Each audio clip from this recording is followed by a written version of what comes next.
Sir ఏం జరిగింది?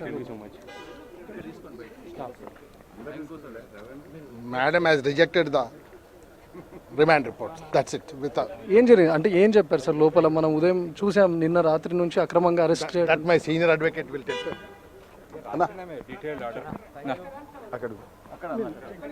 Yeah. Court, after hearing all the arguments of all the advocates, court was convinced that the remand itself is bad. So we have argued lengthy, and we could able to convince the court that none of the offences are attracted for the allegations made in the complaint.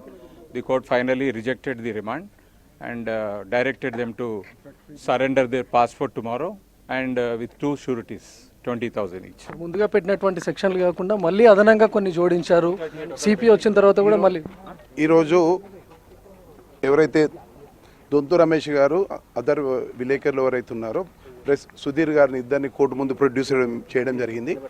Court వారు ఏదైతే sections remand రిపోర్ట్లో పెట్టారో అవి ఎక్కడ కూడా attract కావు అని మేము వాదించాము. వాదించిన వాటికి కోర్టు ఏకీభవించింది.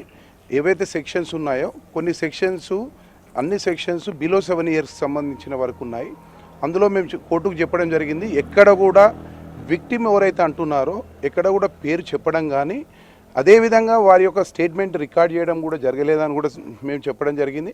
ఎందుకంటే ఎక్కడ కూడా లా ప్రకారంగా ఒక తప్పు జరిగిందన్నప్పుడు ఎవరికైతే అన్యాయం జరిగింది అని చెప్పబడుతుందో ఆ వ్యక్తి యొక్క స్టేట్మెంట్ కంపల్సరీ రికార్డ్ చేయాలి.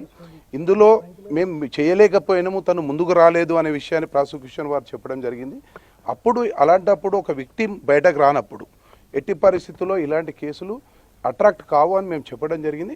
అదేవిధంగా ఏదైతే అఫెన్సెస్ ఉన్నాయో అఫెన్సెస్ అన్నీ కూడా 7 years బిలో కాబట్టి ఖచ్చితంగా సుప్రీంకోర్టు ఇచ్చిన మార్గదర్శకాలు, సుప్రీంకోర్టు ఇచ్చిన జడ్జిమెంట్స్, అదేవిధంగా గ్రౌండ్స్ ఆఫ్ అరెస్ట్కి సంబంధించిన సుప్రీంకోర్టు జడ్జిమెంట్స్ కూడా ఉన్నాయని చెప్పడం జరిగినప్పుడు కోర్టు వాటికి మా వాదన కోర్టు మా వాదనలు ఏకీభవించి వారికి బెయిల్ గ్రాంట్ చేయడం జరిగింది.